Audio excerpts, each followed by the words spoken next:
قال المصنف رحمه الله تعالى ونفعنا وإياكم بعلومه في دارين آمين. Mohon maaf gambar tidak berapa sempurna. Tak sambung lagi. Tak start ni kan? Tak lagi. Okey. Jadi hari ni kita sambung kepada start.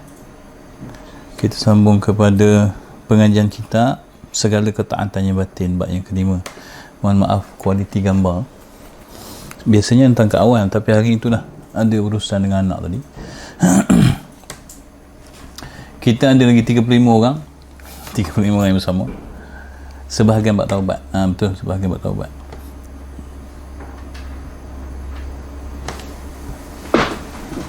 Segala ketaatannya batin. Bismillahirrahmanirrahim.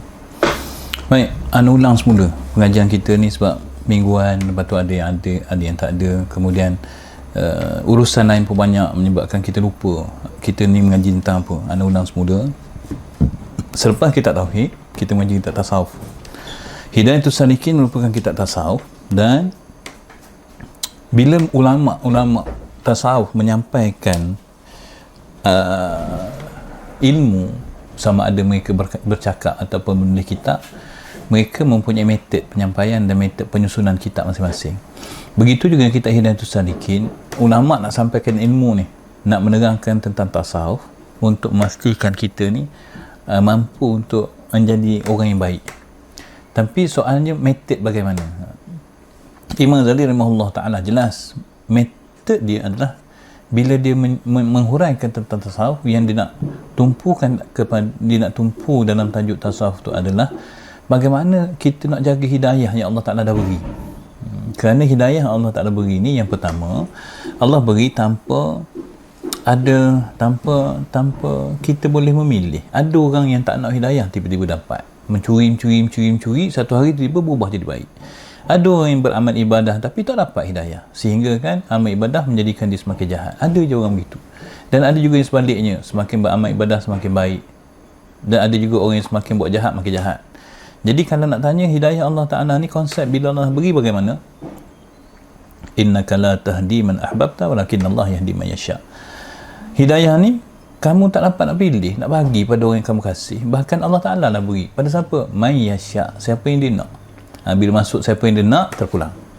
Sebab itulah bagi mereka yang dapat hidayah, harga hidayah tu mahal. Jadi Imam Ghazali duk bincang, bila tengok orang dapat hidayah, ada yang kekal dan bertambah. Ada orang yang dapat hidayah tapi kemudian Allah tarik balik. Dulu dah pakai tudung, lepas tu buka balik.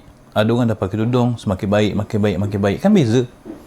Bila Imam Ghazali duk kaji antara dua kumpulan ni, kenapa wujud orang ni diberi hidayah bertambah, dan orang ni pula diberi hidayah kemudian dia berkurang.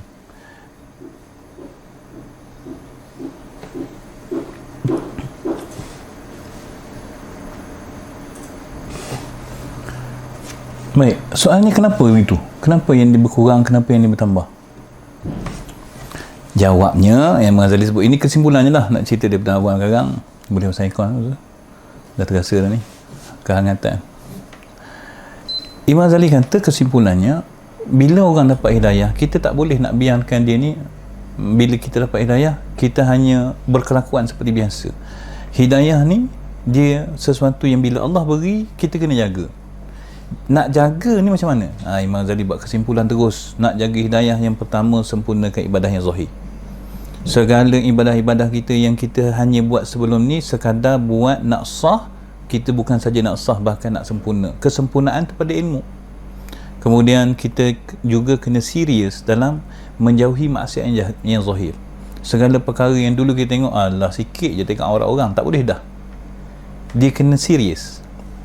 Yang ketiga, orang yang nak jaga hidayah ni, dia kena bersihkan hati daripada mazmumah. Ni lagi banyak fitnah. Yang keempat, dia kena hiasi diri dengan mahmudah. 4 perkara. 4 perkara ni merupakan hardcore ataupun core business kitab kita ni. Sebab itulah kita ngaji tentang menyempurnakan ibadat yang zahir. Kita ngaji hari tu. Dan sebelum ni kita baru selesai tentang segala maksiat batin. Riak, ujub, cinta dunia, kita dah selesai. Jadi kita dah bincang 3 tajuk. 3 tajuk besar. Menyempurnakan ibadah zahir, lari daripada maksiat zahir, lari daripada maksiat batin. Hari ni kita masuk kepada core yang seterusnya, yang terakhir. Maknanya ni adalah bab besar yang terakhir. Habis yang ni tamat kitab kita. Bab yang kelima, segala ketaatan yang batin, tanggungjawab terakhir bagi orang yang nak jaga hidayah. Kalau mereka tak jaga 4 perkara ni, maka Allah ada sebab untuk tarik semula hidayah. Dan kita dah cerita, hidayah sesuatu yang bersifat cahaya. Cuma beza dia kalau cahaya lampu ni, bila kita dalam keadaan kita terang, kerana ada lampu, kemudian lampu padam. Bila lampu padam, kita dah tak nampak lah. Tapi walaupun kita tak nampak, ingatan terhadap jalan-jalan tu masih ada. Menyebabkan kita dalam sangkaan, oh ni nak pergi sini, ni nak pergi sini. Dalam gelap kita masih lagi boleh meneka-neka, sebab kita pernah melihat dalam terang. Itu konsep lampu. Hidayah ni beza dia, ketika hati seorang diberi hidayah, dia beri lampu. Bila Allah cabut hidayah, Allah bukan sahaja mencabut keterangan tersebut, Allah juga cabut kesedaran, sehingga seseorang tu dah tak dapat gambaran nak pergi ke mana ketika Allah tarik. Ini bahaya. Orang tak dapat hidayah, orang yang dicabut semula hidayah, hidup mereka ni sama je seperti orang yang masih belum dapat hidayah, termasuk pada sudut kesedaran. Sebab tu kadang-kadang kita tengok orang ni, dulu kan baik, takkanlah tak pernah fikir tentang kebaikan, macam orang tak pernah dapat hidayah, kita kata kan. Sebenarnya memang orang yang telah ditarik hidayah, sifat hati dia sebiji macam orang tak pernah dapat hidayah, kerana dihilang kesedaran. Itu penting untuk kita jaga hidayah. Sekali Allah tarik, seolah-olah kita tak pernah dapat. Bab yang kelima, segala ketaatan batin. Sambung. Ketahuilah wahai saudara kami yang menuntut negeri akhirat, bahawa yang dikehendaki dengan ketaatan batin itu, ketaatan terbagi dua, satu ketaatan zahir, satu ketaatan batin. Kedua-duanya nama taat. Taat adalah ibadah, kedua-duanya pahala. Dan bila sebut dia sebagai ibadah, kedua-duanya wajib syar'i. Apa maksud wajib syar'i? Buat dapat pahala, tinggal dapat dosa. Artinya, kalau kita semayang zuhur, bila kita buat dapat pahala, tapi tak semayang dapat dosa. Itu namanya wajib syar'i. Dalam perkara ibadah batin juga syar'i wajib dia. Kewajipannya, kalau kita buat dapat pahala, tinggal dapat dosa. Contohnya sabar, kewajipan dapat pahala. Tapi kalau kita tak nak sabar, maka lawannya marah. Marah yang berada dalam hati tu dapat dosa. Jadi benda tu bukan benda yang Allah itu ibadat hati je, benda kecil. Bukan. Ana ulang balik, segala permasalahan hati namanya khafi, tersembunyi, bukan kecil. Kecil, contoh dosa besar, dosa kecil, bukan begitu sifat dia. Sifat dia kedua-duanya mempunyai kesan besar. Kalau dosa besar, pahala besar. Cuma satu zahir, contohnya zina besar tapi zahir. Contohnya riak tu tersembunyi tetapi besar, dosanya besar. Bukan makna tersembunyi artinya kecil lah, bukan. Jadi begitu juga ketaatan batin. Ketaatan batin bukan benda yang alah batin je, kecil je. Dia bukan kecil, di perkara tersembunyi. Ketaatan, ibadah, dalamnya ada pahala, meninggalkannya dapat dosa, tapi sifatnya tersembunyi. Bila sebut tersembunyi tu kena ngaji lebih. Benda tersembunyi kan, benda tak nampak. Kalau kita hanya lihat lebih-lebih kurang, mana nampak? Benda dalam gelap gabur je kan. Begitu juga benda-benda ketaatan batin, maka dia perlu diperhalusi. Kalau tidak diperhalusi, maka boleh jadi kita tengah buat dosa, tapi dosa tu tersembunyi. Sebab tu kata ahli tasawuf, orang tak ngaji tasawuf ni, dia akan bawa dosa depan Allah, dosa-dosa tersembunyi yang dia pun tak perasan, sebab dia tak mengaji. Baik. Jadi ketahuilah wahai saudara kami yang menuntut negeri akhirat, bahawa yang dikehendaki dengan ketaatan batin itu ialah segala perangai yang kebajikan. Tu dia, perangai, sabit dengan perangai, dan sifat-sifat kepujian. Nanti kita huraikan satu persatu. Dan yang dikehendaki dengan maksiat batin ialah segala perangai kejahatan dan sifat kecelaan, seperti sifat kecelaan yang telah lalu pada bab keempat, yang tu telah dihuraikan. Habis dah hurai. Jadi siapa yang nak tengok balik, tunggu playlist. Tapi setakat ni dah ada dah sebahagian playlist untuk kitab tasawuf. Fazrul, ada? Dah ada kan? Dah disusun. Dan Hidayatus Salikin dah ada dah sampai minggu lepas. Dah ada sebahagian. Siapa yang nak, dia boleh ambil playlist tu, minta WhatsApp je, PM tepi, bukan WhatsApp, Messenger pihak sekolah, insyaAllah kita akan berikan. Kemudian playlist tu nanti bila kita update, dia auto update Kalau masuk list tu jadi sahabat-sahabat ambil lu link playlist tu, bila kita masuk tajuk baru, tak perlu ambil playlist baru, tak perlu ambil link playlist baru, ambil playlist yang sedia ada, kerana bila kita masuk dia auto update. Jadi tentang sifat-sifat mazmumah batin habis dah sebelum ni, selesai belaka dah.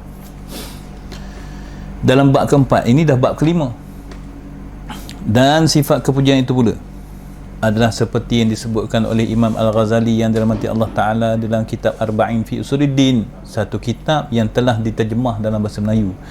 Mana-mana sahabat yang jumpa kitab ni tolong beritahukan, anda nak beli, sebab dah tak cukup masa nak keluar ni, dan kitab ni agak sukar untuk dicari. Jadi siapa-siapa yang dah jumpa kitab Arba'in fi Usuluddin, 40 perkara asal dalam agama, jadi boleh beritahu lah nak beli. Arba'in artinya 40, Arba'in fi Usuluddin, 40 perkara usul dalam agama. Dalam Arba'in fi Usuluddin, kata Imam Ghazali rahimahullah ta'ala, disusun sifat-sifat mahmudah terbahagi kepada 10. Taubat, takut, zuhud, sabar, syukur, ikhlas, tawakal, mahabbah, redha, ingat mati. Baik, kita fokus kat sini dulu sebelum kita masuk pada taubat. Sifat mahmudah adalah sifat baik, sifat kepujian. Jika dilihat pada terma penggunaan baik hati orang sekarang, apa maksud baik hati? Orang baik hati ni orang yang lembut dengan orang baik hati ni orang yang tak marah orang baik hati ni orang yang ada tolak ansur, orang baik hati ni apa lagi? Tapi bila kita tengok, bila mereka menghuraikan arti baik hati ni, baik hati tu hanyalah satu sifat yang ada kena-mengena dengan manusia saja. Dalam Islam, orang tidak disebut sebagai baik selagi mana dia tidak menyelesaikan dua hubungan. Satu, hablum minallah wa hablum minan nas. Satu lagi, hubungan dengan Allah perlu dijaga, hubungan dengan makhluk perlu dijaga. Sebab tu lah, jaga-jaga pada pemahaman baik hati, kerana sekarang ni kita diwawakan dengan makna baik hati hanyalah orang yang baik hati dengan orang. Tak semayang tak apa, janji baik hati. Ini tipu daya. Betul, manusia akan mengiktiraf seseorang sebab dia baik walaupun dia tak semayang, tapi kebaikan tu kebaikan tu tidak akan diiktiraf oleh Allah. Laisal birra, macam ayat dia, laisal birra, tidaklah boleh dikatakan sebagai orang tu berkebajikan, kebaikan. Lupa dah ayat dia, suratul Baqarah. Antuallu wujuhakum qibala al-masyriqi wal maghrib walakinnal birra man amana billahi wal yawmil akhir. Kemudian disenaraikan apa maksud kebaikan. Dia kata bukanlah kebaikan, bukanlah kebajikan seseorang yang menghadapkan muka mereka ke timur dan ke barat. Makna ke timur dan ke barat di sini adalah dia ambil konsep orang yang suka tolong orang. Orang sana susah dia pergi, orang sana susah dia pergi, sampai kat sana ada muka dia, kat sini ada muka dia, sampai orang kata Allah baik sungguh dia ni. Amru bin Luhai, orang pertama bawa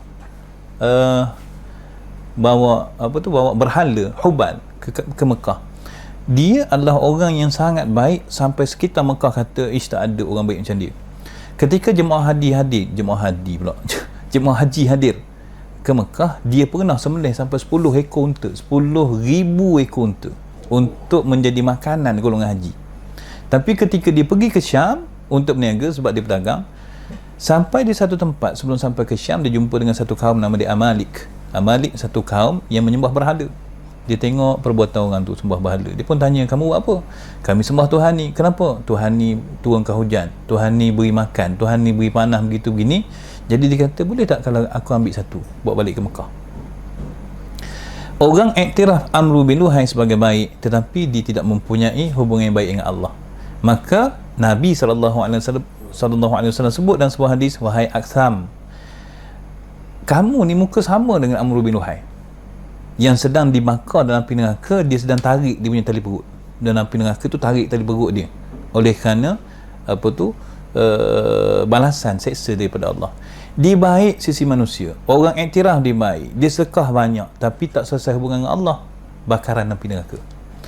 Apa yang anda nak sebut adalah, bila manusia mentafsirkan baik hati, dia hanya urusan dengan manusia tanpa mempedulikan urusan dengan Allah.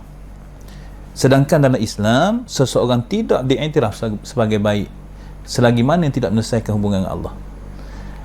Dua definisi ni mempunyai perbezaan yang besar. Sebab tu apabila kita orang Islam, tak boleh kita nak lihat baik artinya selesai dengan orang, tak selesai dengan Allah. Baik hanya selesai dengan Allah, tak selesai dengan orang.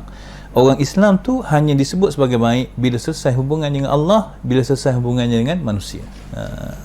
Jadi Imam Ghazali tengok bila dia susun apa maksud baik ni, sifat baik. Yang pertama taubat. Apa kena-mengena taubat dengan baik? Sebab baik ni baik dengan orang. Kerana dia nak sebut baik bukanlah hubungan dengan manusia saja, bahkan kena disekalikan dengan hubungan dengan Allah. Cukup dua perkara ni baru disebut sebagai baik dalam agama. Selesai bab tu. Bahaya juga tafsiran sekarang ni apabila orang tak ngaji agama, menyebabkan kita ingat kefahaman kita betul. Orang Islam dia tidak boleh melihat sesuatu tu dengan tafsiran ilmu sekarang, tak boleh. Islam kena lihat sesuatu dengan tafsiran ilmu Islam. Anda bagi contoh yang paling mudah. Sekarang kalau dekat tempat kami ni sekarang ni, orang kuat curi lembu. Jadi adalah 2-3 orang datang ke pondok minta solat hajat. Lembu dia hilang masa sembahyang Jumaat. Dah jaga, habis kuat dah jaga ni, pergi sembahyang Jumaat je, balik 4 ekor hilang. Seekor tu tengah ditambat tali, dah ada tali, dah kena tembak dengan pelali tu, tapi tak sempat nak bawa kan. Allah, masa sembahyang Jumaat nak suruh siapa jaga orang tengah sembahyang Jumaat? Cuma cerita dia adalah apa yang nak cerita tadi? Tentang anda tanya penyelesaian sekarang macam mana? Sekarang ni dia gili-gili, kalau malam tu gili jaga. Yang tuan-tuan lembu ni bergili lah jaga lembu. Jadi bila tengok bergili tu, alhamdulillah, baik masing-masing bergotong royong untuk menjaga binatang lembu. Shift dia kata tak ada shiftnya. Kalau malam ni dia daripada pukul 12 malam sampai 7 pagi tu kena duduk situ lah. Dia tanya sembahyang subuh, sembahyang subuh payah ke ustaz, nak sembahyang macam mana dalam ladang? Artinya kita melihat orang mencuri kerbau jahat, tetapi orang tak sembahyang subuh jahat, tak jahat. Mana bila kita nak melihat seorang tu jahat atau baik, sekadar selesai hubungan dengan manusia. Dengan Allah tu seolah-olah tidak ada timbangan baik atau jahat. Salah tu. Kalau dia jaga lembu, perbuatan baik, tapi tak tutup aurat, perbuatan baik. Tak. Kita duduk tangkap orang curi lembu, tapi orang tak sembahyang tak tangkap. Kenapa? Kerana kita telah ditanam dengan konsep melihat sesuatu bukan pada sudut Islam. Kita telah di brainwash otak kita ni sampai kita lihat baik ni, inilah makna baik. Yang Islam kata baik, tak apa, tak ada pun tak apa. Itu muncul kalimah anak saya ni ustaz, baik. Kalau baik jadilah, tak sembahyang tak apa. Macam mana seseorang boleh dikata baik kalau tak sembahyang? Selesai bab tu. Jadi kita masuk tengok tafsiran Islam. Bila sebut baik hati, sifat mahmudah, sifat yang terpuji. Sifat yang pertama bagi orang yang mempunyai sifat baik hati, sifat terpuji adalah dia bersifat dengan sifat taubat. Baik, kita baca. Alamak, hilang pula benda ni. Minta maaf tuan-tuan, sekejap Kok kalau ada orang tanya soalan, anda tak boleh nak jawab sebab terhilang benda ni. Mana dia tadi? Subhanallah. Nampak. Okey, ni dia. Sahabat-sahabat boleh je nak tanya soalan, anda tengok komen-komen ni. Kalau ada soalan nanti jawab insya-Allah.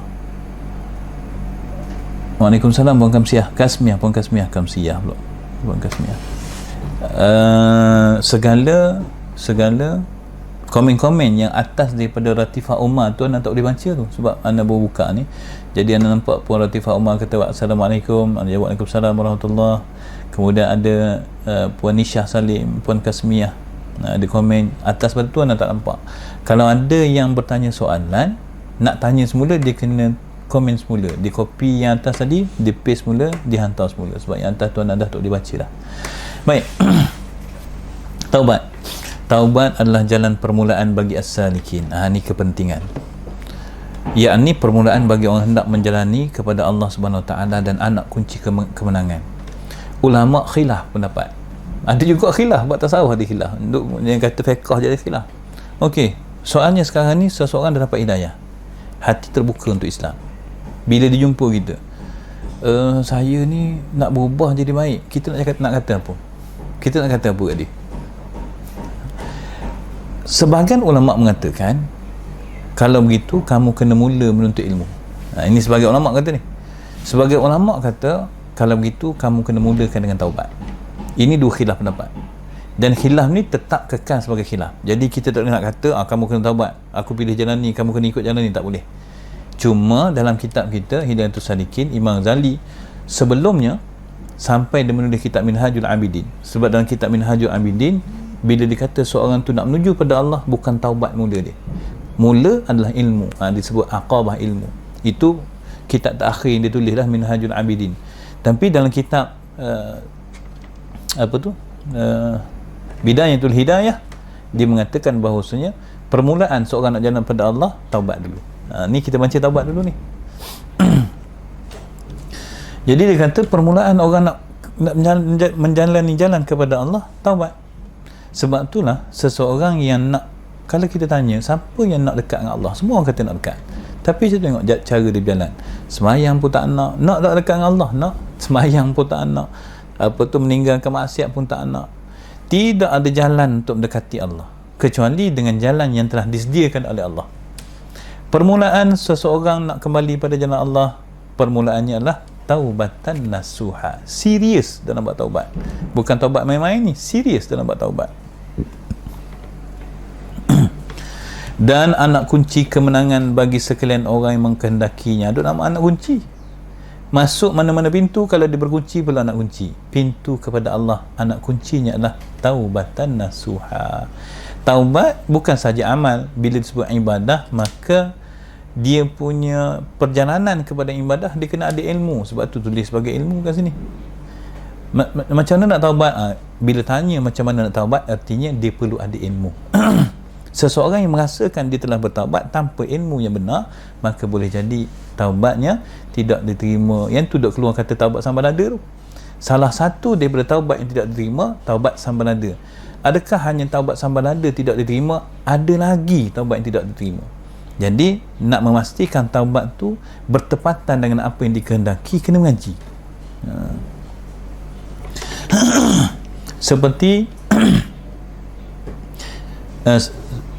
Seperti firman Allah Subhanahu wa ta'ala, firman Allah ta'ala, innallaha yuhibbut tawabina wa yuhibbul mutatahhirin. Dalam kitab Hidayatus Salikin dia tidak menceritakan konsep taubat tu secara detail, sebab ini adalah kitab asas. Tapi kita tengok gambaran tu bagaimana kata ulama dikaitkan dengan ayat Allah. Dia kata innallaha yuhibbut tawabina wa yuhibbul mutatahhirin. Dua golongan, tawabin, mutatahhirin.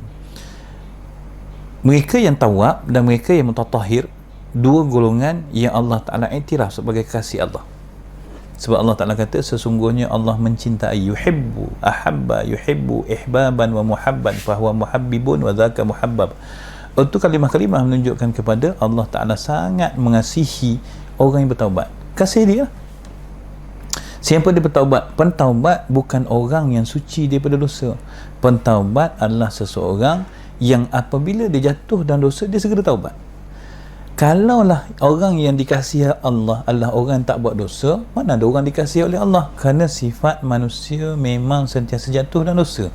Sebab tu dia, orang yang jatuh dalam dosa tidak dibenci oleh Allah. Yang dibenci bila jatuh dalam dosa tidak bertaubat dan mengulangi dosa tersebut. Bagi kita, bila kita jaga diri daripada melakukan dosa pagi, petang, siang, malam, adakah kita tak jatuh dalam dosa? Kata orang Pahang, pedo'ah. Kata orang Arab, bid'ah. Bid'ah, pedo'ah tu asal daripada kalimah bid'ah lah. Bid'ah, berdo'ah.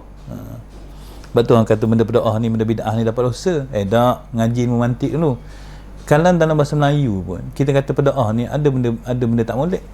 Contohnya berdoa lalu ni, artinya nipu. Molek berdoa benda ni. Molek berdoa artinya molek yang melampau-lampau. Dalam bahasa Melayu pun berdoa ni ada kalanya dinisbahkan kepada perkara buruk, ada kalanya dinisbahkan kepada perkara yang baik. Sebab tu bid'ah walaupun hadis Nabi tu setiap benda baru tu bid'ah. Kullu bid'atin dalalah. Setiap bid'ah itu dalalah. Bila sebut bid'ah tu kena ngaji dulu. Kullu tu apa makna? Kullu tu dia ada jamik, dia ada majmuk. Ada yang maksud sebahagian, ada maksud keseluruhan. Jadi bila bid'ah, ada bid'ah hasanah, ada bid'ah dalalah. Bid'ah dalalah itulah yang sesat, bid'ah hasanah tidak sesat. Kenapa? Kerana kalimah tu menunjukkan perkara bid'ah pun ada yang baik, ada yang buruk. Diterjemah dalam bahasa Melayu, ada peda'ah molek, ada peda'ah tak molek. Biasa orang faham je pakai peda'ah ni. Peda'ah. Kalau orang petani dia pakai beda'ah. Beda'ah tu bid'ah. Asal bid'ah jadi beda'ah. Dia kena ngaji kat bahasa ni. Kalau tidak ikut dan kita ni, tak ngaji bahasa. Ana kongsi suatu tentang bahasa, pentingnya bahasa. Bahasa ni, nilai kecerdikan seseorang, nilai keilmuan seseorang apabila dia mampu menguasai bahasa. Kenapa? Kerana manusia ni dicipta oleh Allah dalam keadaan apabila dia nak sesuatu, maka dia akan menyuarakan kehendak dia. Orang yang lebih handal dalam menyuarakan kehendak, maka dia lebih menguasai bahasa dan dia lebih cerdik. Itu tanda bijaksana. Kan orang yang tak bijaksana ni, dia tak boleh mengeluarkan bahasa dengan baik. Sebab itulah kita tengok kitab-kitab turas, bahasa dia sampai kita tak faham. Adakah kerana bahasa dia susah? Bukan. Kalau kita memahami bahasa dia, dia orang yang menggunakan dan bahasa tu bertepatan dengan apa yang dikehendaki. Contoh kita tengok orang jatuh motor. Bagi orang cerdik, dia akan bila datang tu dia cerita ada orang jatuh motor dan dia boleh digambarkan. Bagi orang tak cerdik, dia datang tu kalau tengok budak, abah motor je. Kerana tak cukup ilmu. Semakin seseorang menguasai bahasa dengan baik dan semakin dia mempunyai kemampuan untuk menyampaikan dengan baik, maka dia akan menjadi lebih bijaksana. Sebab tu antara orang paling bijaksana atas muka dunia orang Arab. Kenapa? Kerana dia punya bahasa dia tinggi, nilai bahasa dia sangat tinggi. Orang Melayu nilai bahasa tinggi dulu. Kalau orang Melayu bercakap dulu, ana ingat antara kalimah-kalimah yang dalam filem orang Melayu dulu, ketika tengah marah, mak dia kata sabar.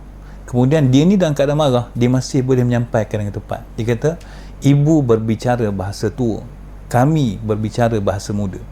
Artinya dalam keadaan marah dia masih boleh menyampaikan kenapa dia nak marah ni. Dia tak peduli orang tua kata apa, sebab dia ni tengah marah, dia orang muda.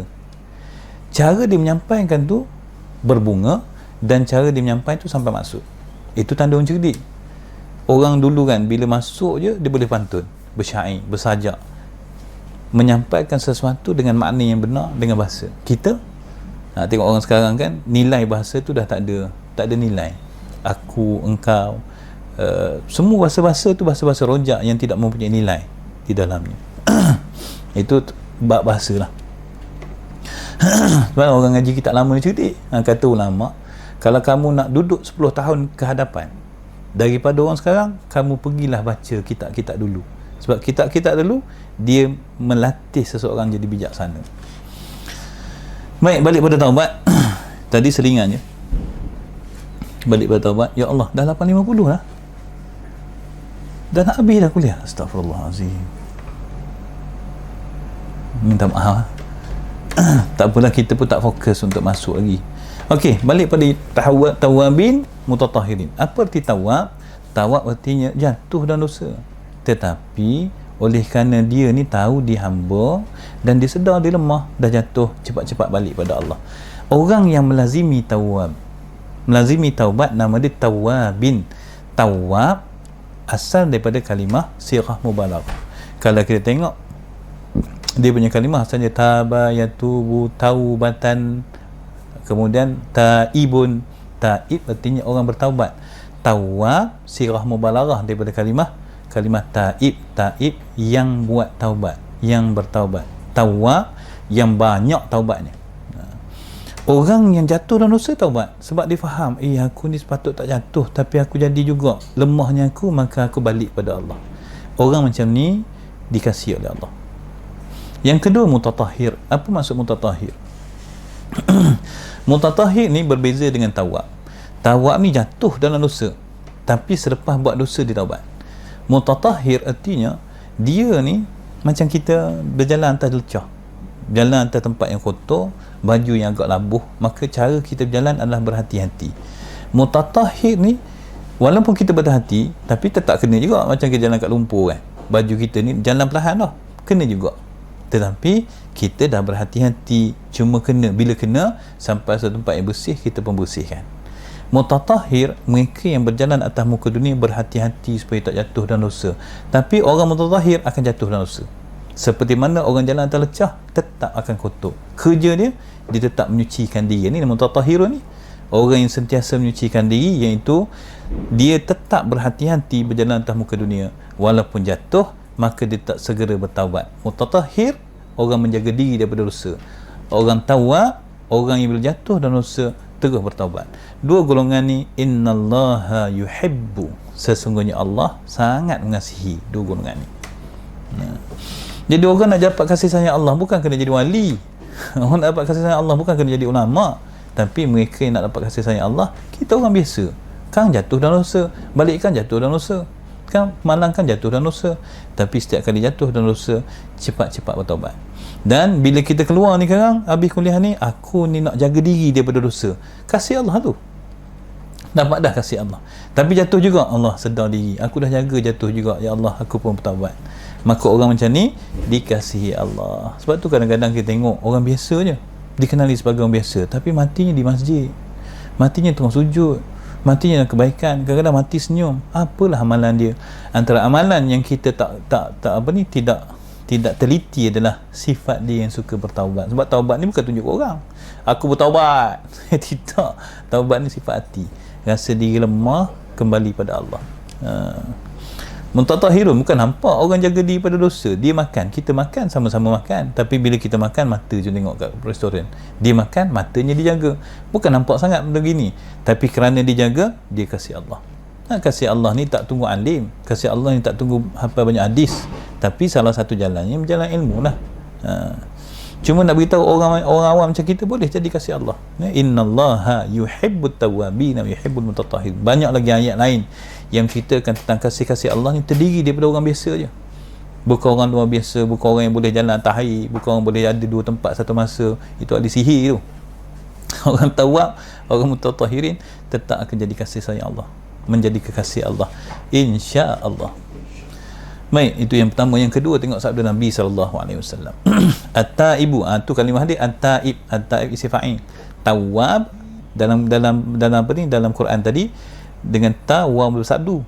Tawab sirah mubalaghah, taib isi fa'il. Beza keduanya, taib ni orang bertaubat, tawab orang yang sentiasa bertaubat, lebih taubatnya. Ini nama sirah mubalaghah. Nak mubalaghah, mubalaghah tu artinya nak apa? Mubalaghah ni, subhanallah, apa pula terjemahan mubalaghah? Dia nak sampaikan sesuatu lebih. Kalau contohnya syaraba yashribu, syariba yashrabu, syaribun orang yang minum, syarrabun artinya yang banyak minum, dia ada banyak. Sebab nak beritahu dia bersifat dengan sifat tersebut, tapi lebih. Tawab orang yang bersifat dengan taubat, tapi lebih taubat dia. Taib ni orang pentaubat lah. At-taibu habibullah, at-taibu minadz-dzambi kama la dzambalah. Sabda Nabi SAW, orang yang bertaubat itu adalah kekasih Allah. Dan orang yang bertaubat daripada dosa itu seperti orang yang tiada berdosa, kalau taubatnya dilaksanakan dengan cara yang sebenar. Nanti kita mengajilah bagaimana taubat dengan cara yang sebenar. Yang pertama dalam ayat ni, at-taibu habibullah, tak ada tafsir dah, jelas orang yang bertaubat itu kekasih Allah. Selain daripada orang bertaubat, siapa kasih Allah? Nabi-nabi lah kasih Allah. Kita boleh naik kepada darjat kekasih Allah bila kita menjadi orang yang disebut sebagai taib. Orang yang nak dapat satu gelaran ni, dia bukan hanya dia melakukan sekali dua, dia mestilah menjadi sifat dia, pun nama gelaran. Contoh, dalam ramai-ramai kawan kita ni ada seorang ni jenis pandai bagan. Jadi kita ni pemarah sampai dah pemarah ni nama dia lah. Kenapa kita panggil dia pemarah? Sebab sifat tu lekat kat diri dia. Orang lain ada juga marah tapi tak nama pemarah. Sebab pemarah ni hanya layak diberi kepada orang yang asal jumpa marah, sikit-sikit dah marah. Itu pemarah. Taib, pentaubat. Nak dapat nama pentaubat bukan buat sekali dua. Dia diiktiraf sebagai taib ketika taubat dah jadi sifat dia. Itu kata taib, at-taibu habibullah, Kalau seseorang tu ada sifat taubat, artinya sentiasa melakukan taubat, maka dia adalah kasih Allah. Tak ada takwil tu, jelas. At-taibu habibullah, orang yang banyak bertaubat, pentaubat itu kekasih Allah, jelas tu. Baik, at-taibu minaz zambi, pentaubat daripada dosa, jatuh dalam dosa taubat, tu nama at-taibu minaz zambi, pentaubat daripada dosa, kaman la zambalah, seperti orang yang tidak ada, seperti orang tidak berdosa. Hadis ni nak, yang pertama nak ceritakan tentang betapa kayanya Allah. Baik, kita ni kaya, duit 10 juta, 10 juta tu kaya lah. Duit 10 juta, kemudian kita ambil juta, kita buat rumah, siap berumah, kita bakar rumah tu, terasa tak rugi? Tinggal 9 juta, rasa rugi, habis juta, lorak habis juta. Kenapa? Walaupun kita kaya, tapi bila harta kita digunakan, harta kita ni akan mengurang. Kemudian kalau harta tu musnah, kita akan jadi lorak, lorak kata orang faham, jadi galat, jadi habis harta. Allah Subhanahu Taala, kalau seseorang tu bermula daripada hari dia balik sampai umur 50, hari-hari buat dosa besar belaka. Jadi apa yang Allah Taala beri? Allah beri dosa. Sebahagian daripada kekayaan Allah adalah Allah mampu beri sesuatu, termasuk dosa. Dia buat tu daripada umur 15, balik tabligh pula, balik sampai umur 50, berapa tu? 35 tahun penuh dengan dosa. Semua Allah Taala beri. Allah beri, tiba-tiba dia taubat. Allah taubat. Bila dia taubat je, semua benda yang Allah Taala telah beri, tiba-tiba Allah Taala boleh hapuskan, ganti dengan kebaikan. Kaya Allah sehingga tak luak pun apa yang ada di sisi Allah, walaupun seseorang tu telah buat dosa 35 tahun, dengan satu taubat Allah Taala boleh hapuskan. Itu kaya Allah. Hadis ni menunjukkan at-taib, banyak dosa dibuat, tiba-tiba dia taubat, kaman la zambalah, kaya Allah. Allah Taala boleh hapuskan semua sekali dan tempoh sesaat. Yang kedua, kebaikan, ibrah, pengajaran daripada hadis ni yang kedua adalah seseorang yang bertaubat walaupun banyak mana dosa, dia tetap akan mampu untuk kembali kepada Allah dengan kembali yang baik. Banyak mana dosa pun seorang, sehingga kadang-kadang kita dah putus asa daripada dosa, daripada rahmat Allah, kerana banyak dosa kita, tidak ada ruang untuk kita boleh berputus asa.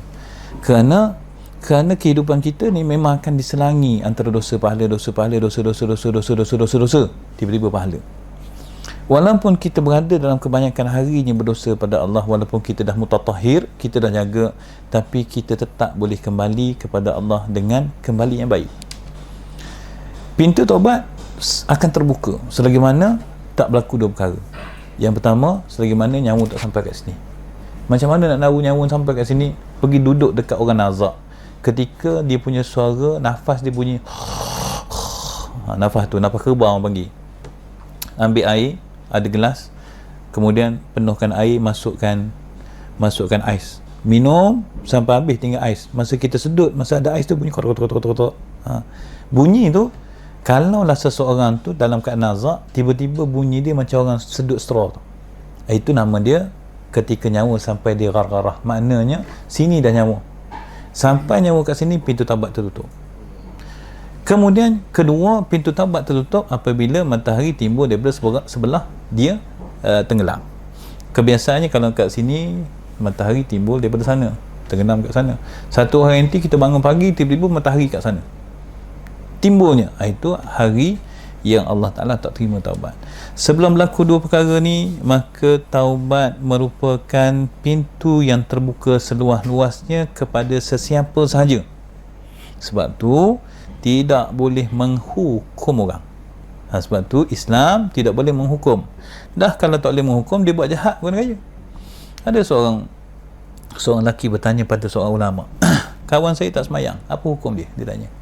Hukum dia, kata ulama tu, hukum dia adalah kamu kena ajak orang tu semayang. Kawan saya tak semayang, apa hukum dia? Hukum dia adalah kamu kena ajak dia semayang, bukan menghukum dia kerana tak semayang. Yang dia tak semayang, dosa dengan Allah. Kita sebagai orang yang ditaklifkan dengan dakwah, maka wajib ajak dia semayang. Itu contoh mudah. Sebab itulah seseorang bila belum sampai kepada pengakhir hayatnya, maka berdoakan untuk kebaikan mereka. Kalau dia bertaubat, insya-Allah jadi lebih baik. Mungkin kadang-kadang lebih baik daripada kita. Berapa ramai pada zaman Nabi tu yang orang tengok dia ni tak mahu masuk Islam dia ni. Umar bin Khattab, orang tengok dia semua takut belaka, tak mahu masuk Islam dia ni. Tiba-tiba masuk Islam. Antara orang yang terbaik dalam Islam adalah Umar bin Khattab. Siapa dia? Abu Sufyan. Abu Sufyan orang yang paling kuat menentang Nabi sallallahu alaihi wasallam. Tetapi bila dia bertaubat, tengok antara orang terbaik dalam Islam. Artinya ada orang yang kita tengok hari ni ish kita ni, aduh. Tapi kalau dia bertaubat, ada kemungkinan dia jadi lebih baik daripada kita, ada kemungkinan. Jadi pengajaran kita untuk orang lain, jangan cepat menghukum. Cuma janganlah kita duk kata bila jangan cepat menghukum ni, orang tu dah jelas dengan kefasikan pun kita kata oh jangan cepat menghukum, tak boleh. Yang tu dalam bab lain, dalam bab menegur, dalam meng-highlightkan kejahatan, yang tu ada bab lain. Seseorang yang jelas dengan kefasikan, lepas tu orang duk apa tu orang duk menceritakan tentang dia, kita pun kata jangan kok nanti dia bertaubat. Tak boleh begitu. Kalau dia dah jelas pelaku kesalahan, fasik, maka orang nak meng-highlightkan kejahatan dia supaya orang tidak mendekati dia, itu perkara yang betul. Jadi Islam ni banyak lagi perkara yang perlu dipelajari. Tapi at-taibu habibullah, orang yang bertaubat kasih Allah. At-taibu min dzambi, orang yang bertaubat daripada dosa, maka dia ni seperti tidak pernah melakukan dosa. Dikembali kepada orang yang awal, orang yang kasih sayang Allah, kembali kepada martabat yang baik. Tu yang kedua. Yang ketiga, wallahu ta'ala alam, tak sempat, mohon maaf lah. Kita cakap buat apa tadi, tiba-tiba panjang sangat ni. Buat apa tadi? Habis dah kan? Ni apa tu, betul habis kan? 40 minit kan? Mohon maaf. Sepatutnya pukul 9 tu habis. Lebih 5 minit. Kita kekalkan 45 minit. Yang tak dapat ni sambung minggu depan. InsyaAllah minggu depan kita akan sambung lagi. Baik, ada soalan? Nanti kita sambung dekat sini. Tolong tanda sahabat, anda takut lupa ni. Nombor 3 nanti kita akan baca satu lagi dalil. Lepas tu barulah kita akan baca tentang syarat taubat. Ni syarat taubat. Kita belajar minggu depan. Nak bertaubat kena ada cara dia. Cara dia bagaimana? Akan diceritakan pada minggu hadapan. Wallahu ta'ala alam. Ada soalan? Nanti tambah penjelasan tentang hidayah, taufik, inayah. Bahasa itu hidayah, taufik, bidayah, inayah. Itu cuma bahaya pula. Itu cuma bahasa. Baik, tentang apa tadi? Mana tadi? Soalan tadi. Tentang hidayah. Hidayah ni cetusan. Kita terjemah terus daripada sudut istilah. Kalau lurah demi lurah tu kan lambat. Hidayah ni seseorang yang tiba-tiba dalam hati dia terdetik nak jadi baik. Hidayah lah. Dalam kondisi mana pun. Dia ni tengah minarak, duduk, tiba-tiba termenung, sampai bila aku nak jadi macam ni? Tu hidayah tu. Allah sentuh pintu hati. Taufik ni bila Allah sentuh pintu hati, kadang-kadang dia tidak ada kekuatan nak berubah. Ada dah rasa nak berubah tapi kekal lagi. Itu tidak ada taufik. Taufik ni bila Allah beri hidayah, taufik artinya Allah bantu dia untuk dia berubah. Ada kekuatan untuk berubah. Itu nama taufik. Itu orang dapat inayah. Itu nama dia. Orang yang dapat inayah. Mereka dapat hidayah dan mendapat taufik, maka mereka mendapat inayah daripada Allah. Itu kalimah-kalimah saja. Ada lagi soalan? Ustaz, di manakah seorang itu kena letakkan sifat marah? Sebab kadang-kadang ada seorang tu marah tak tahu pasal. Dalam suasana baik pun kadang-kadang marah. Apa saran Ustaz? Moga dia banyakkan selawat saya sebuduk. Okey. Yang pertama, tuan-tuan rahmati Allah, antara ini pengalaman sendirilah. Nak bagi pengalaman orang tak reti. Tuan-tuan rahmati Allah, orang yang sifat marah ni diuji, sebab ujian manusia tak sama. Ada orang Allah uji dia dengan duit banyak. Ada orang Allah uji dengan susah. Ada orang Allah uji dengan perempuan. Ada orang Allah uji dengan harta. Ada orang Allah uji dengan anak sakit. Ada orang Allah uji dengan sifat marah Allah beri pada dia. Jadi orang yang bersifat dengan sifat marah tu ujian dia. Kita sebagai orang yang melihat, kita kena faham orang yang pandang barang ni adalah itu ujian dia. Orang yang pandang barang dia kena melihat ini ujian yang Allah beri. Ada orang lahir-lahir dia tak ada sifat pandang barang. Bila tak ada tu bukan ujian dia. Kadang-kadang dia beri ujian lain, sifat sifat miskin, itu ujian dia. Jadi bila orang yang pandai barang ni, yang pertama dia kena sedar, ini ujian yang Allah beri pada aku. Bila dia berupa ujian, dia tidak boleh layan. Cuma kalau dia nak kekang, marah bukan mudah nak dikekang. Tengah kita marah, mata jadi merah, muka jadi marah, hati menggeledak, nak kekang macam mana? Dia memerlukan masa untuk dikekang. Orang yang nak kekang sifat marah, yang paling baik mendalami ilmu agama, kenal apa syurga, kenal apa neraka. InsyaAllah sifat marah dia tu akan makin jadi lembut. Itu saranan anak lah. Kalau saranan ketika marah, betul lah kita berwuduk, kita sembahyang 2 rakaat, tak dapat tahan tengah berdiri, duduk, itu betul. Dalam tempoh jangka masa panjang, dia kena mengaji ilmu supaya marah boleh dibuang. Marah adalah sifat mazmumah, maka kena ngaji ilmu tasawuf, bagaimana nak buang ni. InsyaAllah bila kita mengaji tu, sedikit demi sedikit, lama kelamaan sifat marah tu akan reda daripada diri kita. Taubat penting, anak kunci kemenangan. Darul Izzah okey. Darul Izzah okey. Taubat dengan ilmu yang benar bahasa Melayu dulu adalah bahasa lingua franca. Tu Macap Kebun JJ berkongsi ilmu, bahasa Melayu dulu adalah bahasa lingua franca, sebab tu bahasa Melayu sangat bernilai. Boleh lepas ni kita boleh cari tentang apa maksud lingua franca tu. Tak apa, lebih masa sebab khusyuk pasal taubat. Dalam kita semua, semoga kita semua termasuk dalam golongan yang sentiasa bertaubat kerana kita. Itu bukan soalan. Kenapa tak dengar suara? Tapi tempat lain clear, Aisyah. Tempat lain clear ni, jengka clear, payapulai clear. Jadi Puan Aisyah mungkin ada trouble di tempat Puan. Line okey, lepas komen. Alhamdulillah, selesai dah. Kadang-kadang selalu cakap kan sebab keturunan Baran, bukan sebab keturunan Puan Nuriha, bukan sebab keturunan juga. Memang Allah Ta'ala beri dia sebagai ujian. Ujian dia lah. Okey, tak ada soalan ni. Anda tengah cari soalan, kat situ ada TV, tengah tengok kat TV tu, kat handset sakit mata. Tak ada, sambung next week. Allah sentuh pintu hati. Okey, selesai. Tak ada soalan dah. InsyaAllah kita bertemu pada minggu hadapan, pada masa yang sama, hari yang sama, masa yang sama, tarikh yang berbeza. Baik, doakan supaya kita ni dipermudahkan urusan oleh Allah. Moga-moga semua orang yang mendengar kuliah pada hari ini, jadinya pagi ni, apa yang kita buat pada pagi ni jadi ibadah dan dipermudahkan kehidupan, insyaAllah. Wallahu ta'ala alam.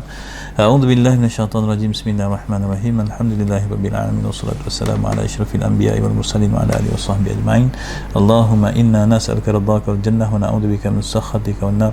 Allahumma inna nas'aluka lisanan ratiban bi dzikrik wa qalban mafhuman bi syukrik wa badanan hayyan layyinan bi ta'atik. Allahumma ja'alna minat tawwabin, ja'alna minal mutatahhirin, ja'alna min ibadikas salihin.